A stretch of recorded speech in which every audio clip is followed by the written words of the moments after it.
Bien, hermanos, en Filipenses 1, hoy estamos hablando de los oficios de la iglesia y pueden verlos conmigo ahí en estos primeros versículos de la carta que el apóstol Pablo escribió. We're going to look and talk about church offices and church leadership and how that functions according to the New Testament patterns. And we can see this in Philippians 1, which will be kind of our base for discussion tonight. Paul, along with Timothy, are writing, and they identify themselves as bondservants of Christ Jesus. Pablo y Timoteo están escribiendo y se identifican como siervos de Jesucristo. Qué interesante, qué humilde y qué buena característica del liderazgo cristiano vemos aquí. Que Pablo, quien es un apóstol, no exige su autoridad a menos que sea necesario, para que no se confunde lo que él hace y lo que él dice con algún clase de orgullo. No se está jactando. El título que él usa aquí, un siervo, es un título humilde. And so Paul is not one to boast, and he's not interested in simply asserting his apostleship or his place of prominence or authority for no good reason. So as to avoid being mistaken as being proud, he uses this humble title that is a fitting title for Christians in all places, everywhere. That is to be a servant, or even more literally, a slave of Jesus Christ. Se identifica como un siervo, más literal, es un esclavo. Alguien que no tiene derechos, no es un trabajo de que él puede renunciar. Es un esclavo de Jesucristo. Hermanos, todos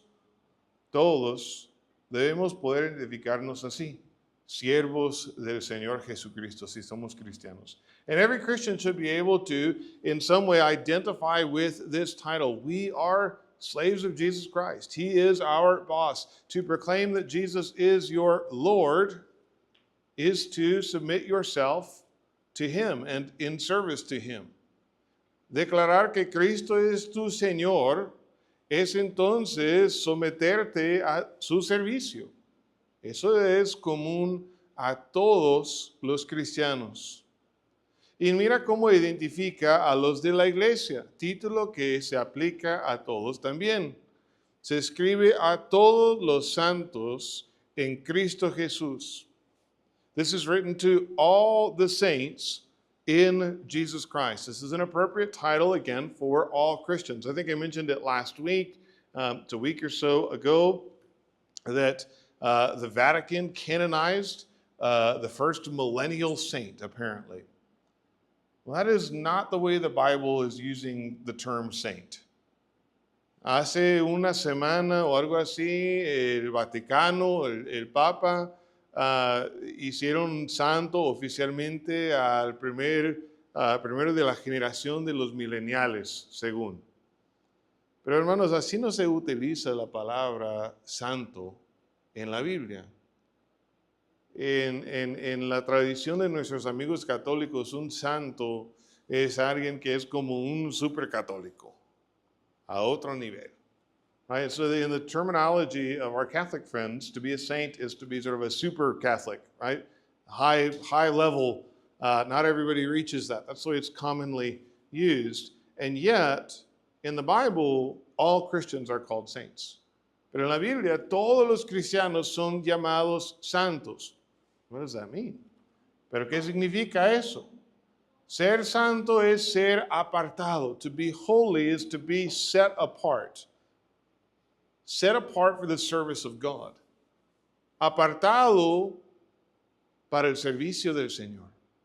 Hermanos, tú y yo, sobre todo, lo que estamos haciendo en nuestra vida debe de estar en servicio al Señor Jesucristo porque hemos sido apartados para tal propósito.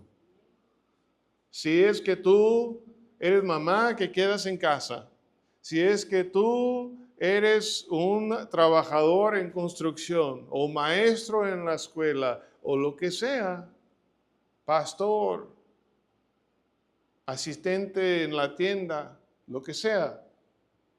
Tú debes de hacer todo en servicio del Señor Jesucristo.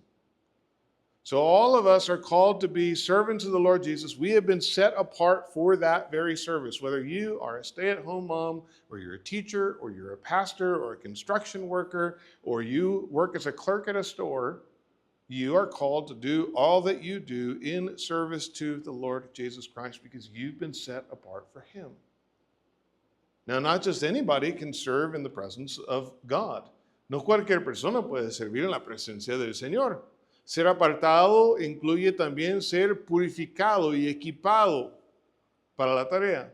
To be set apart for the service of the Lord is to be purified in order that you might be in His presence and to be equipped so that you are qualified to serve. And how and when did that happen? ¿Cómo sucedió eso? ¿Cuándo es que tú fuiste purificado? Fuiste purificado en Cristo Jesús. Es su santidad que ha sido transferido a nosotros que nos califica tener ese título santo. It is the fact that we are in Christ Jesus that enables us to be called rightly saints of God. It is His holiness that has been given to us. That's why we can be called saints. I have been a part of several funeral services lately, and I'm reminded of the fact that we oftentimes eulogize in those services. It means we say good things about the deceased. Me ha tocado dirigir algunos servicios funerarios en estas semanas.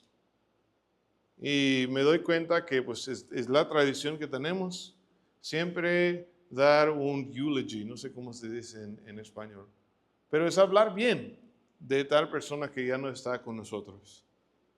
Es muy mal visto hablar mal de tal persona que ha fallecido, ¿no? Pero hermanos, es muy importante aún en estos momentos entender que nadie que ha llegado a estar en la presencia de Dios ha llegado a estar ahí por sus buenas obras, sino que ha llegado ahí por la gracia del Señor Jesucristo. No lo olvidemos. ¿Podemos celebrar la vida de las personas? Claro, pero no olvidemos que nadie ha sido salvo por sus hechos, solo por el hecho del Señor Jesucristo. In the services, we speak well of people, and that is fine and good, but we need to remember that no one has ever been saved because of anything that they did, because they were a good person. The only people who have ever been welcomed into the presence of God have been welcomed there because of Jesus Christ and what He did and His grace. So we celebrate people and what God has done through them, but ultimately, we know that we are holy because of Christ. Each believer then is a servant of God. Each believer is a saint of God. And how does that purification and how does that equipping happen? Well, it happens in believing in Jesus, and it happens because the Spirit is at work inside of us. Sucede, hermanos, que nosotros somos equipados por el Espíritu Santo que está en nosotros. El Espíritu Santo está en ti si tú eres cristiano. The Holy Spirit is in you if you are a Christian. Algunos han enseñado con un error que uno puede ser cristiano y no tener el Espíritu Santo. Eso es un error. Vamos a ver, 1 Corintios 12. Some have taught wrongly that you can be a Christian and not have the Holy Spirit. That's not how it works. Let's look together at 1 Corinthians chapter 12. 1 Corintios capítulo 2. No quiero, hermanos, que ignoréis acerca de los dones espirituales. Sabéis, en cuando erais gentiles, se os extraviaba, llevándoos como se os llevaba a ídolos mudos. Por tanto, os hago saber que nadie que hable por el Espíritu de Dios llame anátema a Jesús, y nadie puede llamar a Jesús Señor, sino por el Espíritu Santo. 1 Corinthians chapter 12, verses 1 to 3. Now concerning the spiritual gifts, brethren, I do not want you to be unaware. You know that when you were pagans, you were led astray to mute idols, however you were led. Therefore, I make known to you that no one speaking by the Spirit of God says Jesus is accursed, and no one can say Jesus is Lord except by the Spirit of God. If Jesus is not your Lord, you're not saved. Look at Romans chapter 10. Si Jesucristo no es tu Señor, tú no eres salvo. Mira lo que dice el apóstol, si quieren, en Romanos capítulo 10, versículo 9. Si confiesas con tu boca Jesús es el Señor y crees en tu corazón que Dios lo levantó de entre los muertos, serás salvo. If you confess, Romans 10:9, with your mouth Jesus as Lord and believe in your heart that God raised him from the dead, you will be saved. Jesus being Lord is an essential part of being a Christian, and the only way that you confess that, according to 1 Corinthians 12:3, is because the Spirit is at work in you. Left to your own devices, you wouldn't come to that conclusion. So every Christian, everyone who professes Christ as Lord, has the Spirit. Espero que pueden seguir la lógica aquí. Para ser salvo, necesitas confesar que Cristo es tu Señor. Si Cristo no es tu Señor, tú no eres salvo. Y si Cristo es tu Señor, según 1 de Corintios capítulo 12, versículo 3, el Espíritu Santo está en ti. Porque tú no llegaste a esta conclusión por ti solo. Es porque has nacido de nuevo, es porque el Espíritu Santo está obrando en ti. Todo cristiano entonces es equipado por el Espíritu Santo para vivir de acuerdo a su identidad en Cristo, que es santo, para cumplir su meta, su tarea, que es servicio al Señor. So every Christian then is indwelt by the Holy Spirit that they might be equipped to fulfill and live according to who they are in Christ, which is a saint, that they might be faithful and do what God has called them to do, which is service. Every Christian. Todos los cristianos. Hombres, mujeres, jóvenes, ancianos, todos. Okay? So it's every Christian, old, young, men, women, everybody. It's part of what it means to be a Christian. All that said, within the church, there are leadership offices.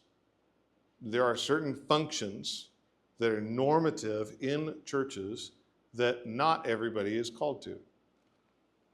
Así, hermanos, hablando, porque nuestra meta es hablar de cómo funciona la iglesia, entendemos que dentro de la iglesia hay oficios, hay puestos que Dios ha dado, que son común a las iglesias saludables, pero no todo cristiano es llamado a estos oficios.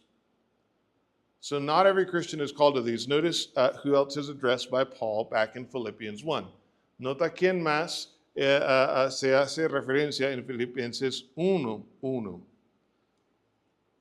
A todos los santos en Cristo Jesús que están en Filipos, con los obispos y diáconos. ¿Quiénes son ellos? Right?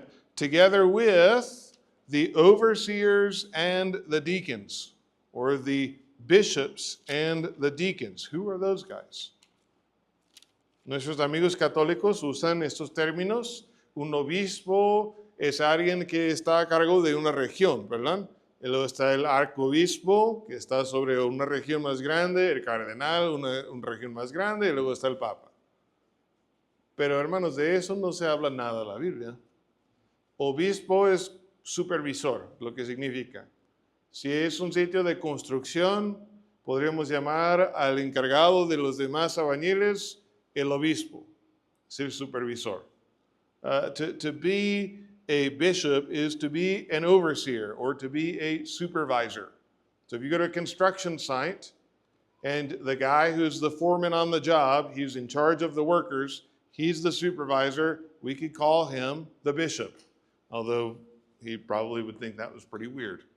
Right? So this is not what our Catholic friends refer to when they say, oh, a bishop is over a region, an archbishop is over a bigger region, and then the cardinal, and then the pope. None of that's in the Bible. But what is in the Bible is a bishop or an overseer. And that term is synonymous with an elder. And what bishop elders do is pastor. Okay, so bishop, elder, overseer, those are synonymous terms. If you go to Cochise College, you might refer to the person teaching the class as a teacher or as a professor. Those are slightly distinguishable terms in English. We'll switch to Spanish, and that metaphor makes better sense in Spanish. But they are largely synonymous as well. En la escuela, si vas a la prepa, tengo entendido, en México, puedes hablar de mi maestro me encargó tarea y el profesor quiere que hagamos 3 problemas de matemáticas. Profesor, profe, maestro, es el mismo, ¿verdad? Son palabras diferentes, pero se refiere al mismo oficio.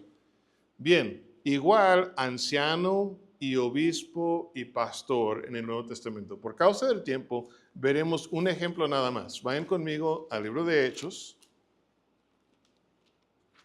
capítulo 20. Go with me to, we'll just look at one example where these ideas get tied together nicely for the sake of time. In Acts chapter 20, in verse 17. Hechos 20, versículo 17. Aquí está el contexto. Enviando pues desde Mileto a Éfeso, hizo llamar a ¿quién? Los ancianos de la iglesia. And so from Miletus, he sent to Ephesus and called to him the elders of the church. He called the elders of the church. All right, now let's look at what he has to say. We're going to skip ahead. Vamos a brincar más adelante a ver qué es lo que les dice. Pueden leer todo el contexto después en su tiempo después del servicio. Por tanto, versículo 28, por tanto, mirad por vosotros, hablando a los ancianos, y por todo el rebaño en que el Señor, el Espíritu Santo, os ha puesto por obispos. ¿Son obispos o son ancianos? ¿Es un maestro o es un profe? Es lo mismo. Por eso puede hablar así. Para apacentar. Apacentar es la palabra pastorear. Se refiere al trabajo de un pastor. La iglesia del Señor, la cual él ganó por su propia sangre. Pastor, obispo, anciano, es lo mismo. Interesante, nosotros estamos acostumbrados más con el título pastor, que es el título que menos se usa en el Nuevo Testamento. Se usa mucho más anciano o obispo, pero es igual. Right? So in Acts chapter 20, verse 28, Paul is speaking to the elders. These are the people that he's called. And look at how he addresses them. He says this, be on guard for yourselves and for all the flock, among which the Holy Spirit has made you what? Overseers. An overseer is an elder. It's the same thing. He uses the terms interchangeably. To shepherd, that's to pastor the church of God, which he purchased with his own blood. An elder, overseer, pastor is all the same thing. You can go to 1 Titus 5, 1-7, and you'll see the same kind of thing happening with elder and overseer. 1 Peter 5, you'll see pastor, elder, and overseer all together. En Tito 1, 5 y 7, ves que un anciano es un obispo. Primero de Pedro 5, ves que el trabajo de un anciano es pastorear y es igual que un obispo. Se utiliza en estos 3 lugares como términos iguales. Bien. Una iglesia, ¿cuántos pastores debe de tener? How many pastors should a church have? Muchos, pocos, uno, ninguno. Vemos en Hechos 14. How many pastors should a church have? 1, 2, a lot, few, none. Well, we see a pattern in the New Testament. Acts chapter 14, verse 23. This is the way that Paul did things. When they had appointed elders for them in every church, having prayed with fasting, they commended them to the Lord in whom they had believed. Hechos 14, 23, dice así. Y constituyeron ancianos en cada iglesia. Y habiendo orado con ayunos, los encomendaron al Señor en quien habían creído. Ancianos, singular o plural. Plural, ¿verdad? Tiene ese al final. So elders, is that singular or is that plural? It's plural, right? It's got an S on the end. En cada iglesia, singular o plural. Singular. Hermanos, les voy a mandar con el profe a la prepa otra vez. Got to send you guys back to school with our professors here. Church is singular, plural. It's singular. So if this is a pattern, then the norm that Paul was aiming for was to have multiple pastor, elder, overseers in each church. Si eso es una representación, entonces era la meta de Pablo tener más que un pastor en cada iglesia, más que un anciano, más que un obispo. Ahora, a veces las iglesias no tienen ninguno. Eso es triste y deben de buscar tener. A veces, por alguna razón, quizás nada más hay uno. Pero si Dios provee, lo normal, el patrón es que haya más que uno. So sometimes the church doesn't have a pastor. That's sad. We should pray for them, and they should try to get one. Sometimes churches only have one pastor. That's also not ideal, and we should pray for more. That Naco Christian Church, right now, officially, by calling of the church, we have one pastor. En nuestra iglesia, oficialmente, nosotros tenemos un pastor. But I'm going to be asking you to consider, as a church, in a couple of weeks, if God has brought qualified men to this body, should we not consider the fact that maybe we should be calling other pastor, elder, overseers? A nuestra iglesia, en unas semanas, hermanos, yo les voy a pedir que toman ese lugar que es suyo, como miembros de la iglesia, considerar si Dios ha provisto hombres que tienen las calidades de un anciano, de un obispo, de un pastor. No sería bueno que lo reconociéramos y que tuviéramos más que uno. Porque ese es el patrón que vemos. En Filipos, nota, es plural. Los diáconos y los obispos, plural. Siempre es plural. Ancianos, siempre es plural. Obispos, siempre es plural. Eso es lo ideal, eso es el patrón del Nuevo Testamento. This is the ideal, this is what is expected. It's also not a job that everybody is called to, or equipped for, or qualified for. Tampoco es un trabajo que todos tienen las calificaciones, el llamado. Entonces no se hace a cualquier persona, no nada más te dice, bueno, tú y tú. Primero de Timoteo 3, 1-7, habla de las calidades necesarias para alguien que tiene el deseo de ser parte de este oficio.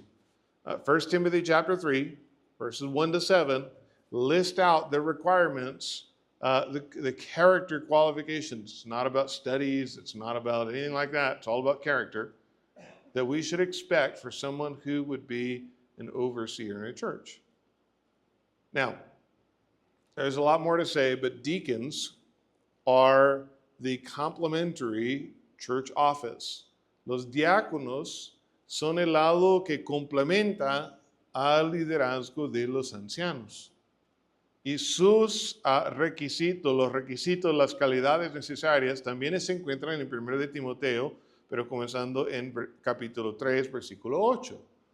1 Timothy chapter 3, verse 8 begins the qualities and character requirements. Again, it's all about character.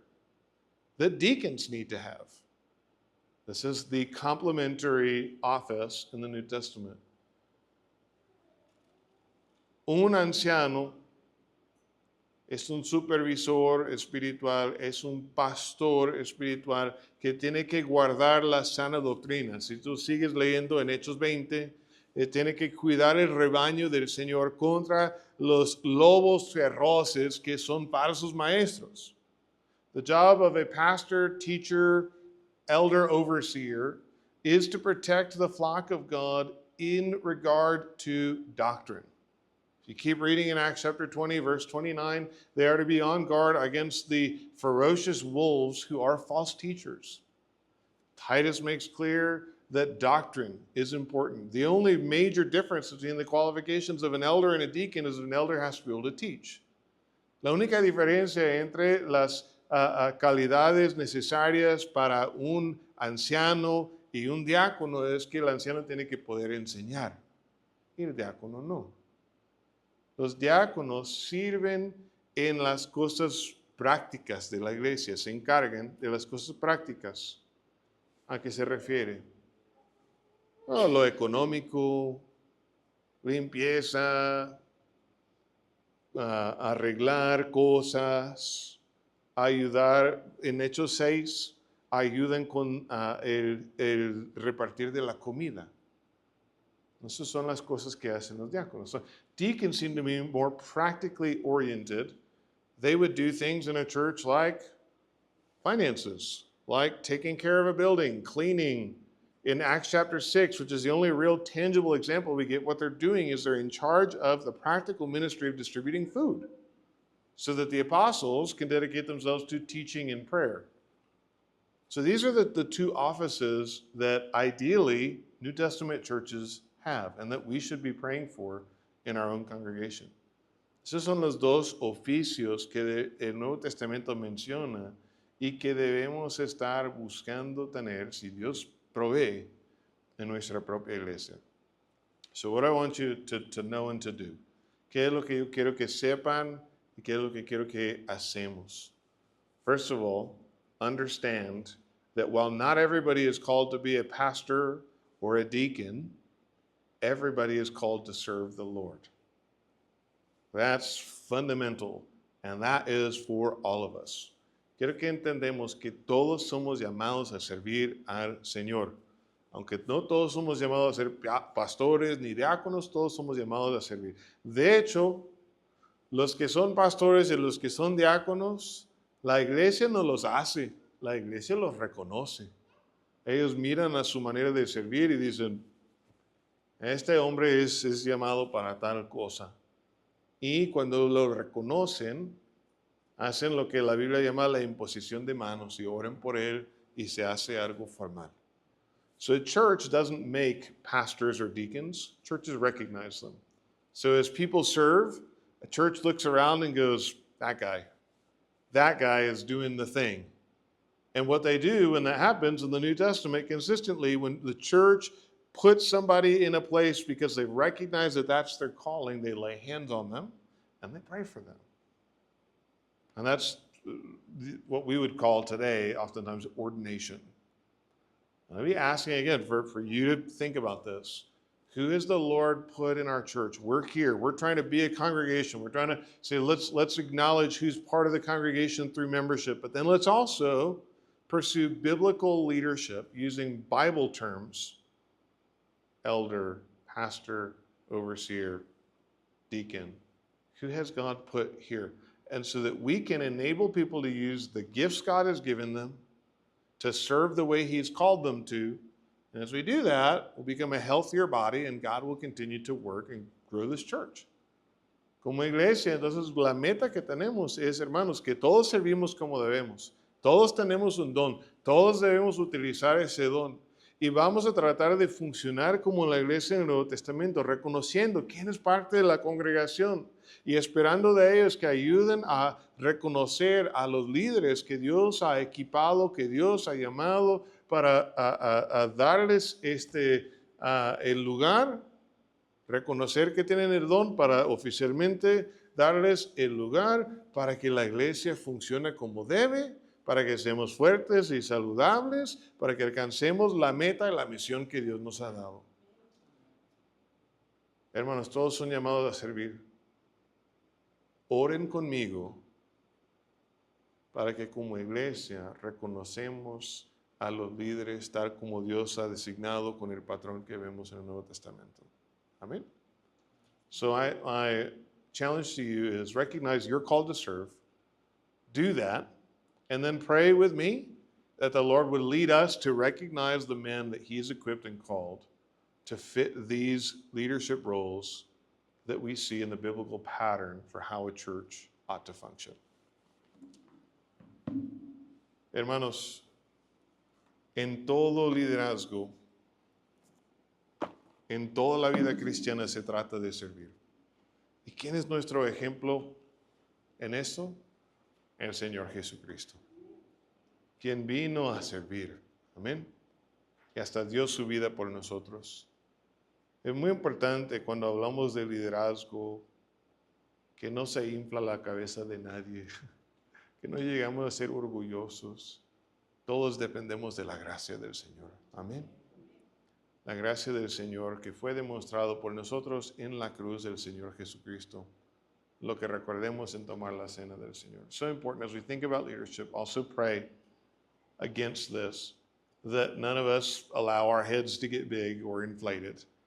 We are all who we are, called to be who we're called to be in Christ Jesus by His grace. His grace shown to us on the cross, the very thing we look to as we partake in the Lord's Supper. So let me pray for us and then we'll do that very thing. Permíteme orar y nosotros entonces acerquemos a la mesa del Señor.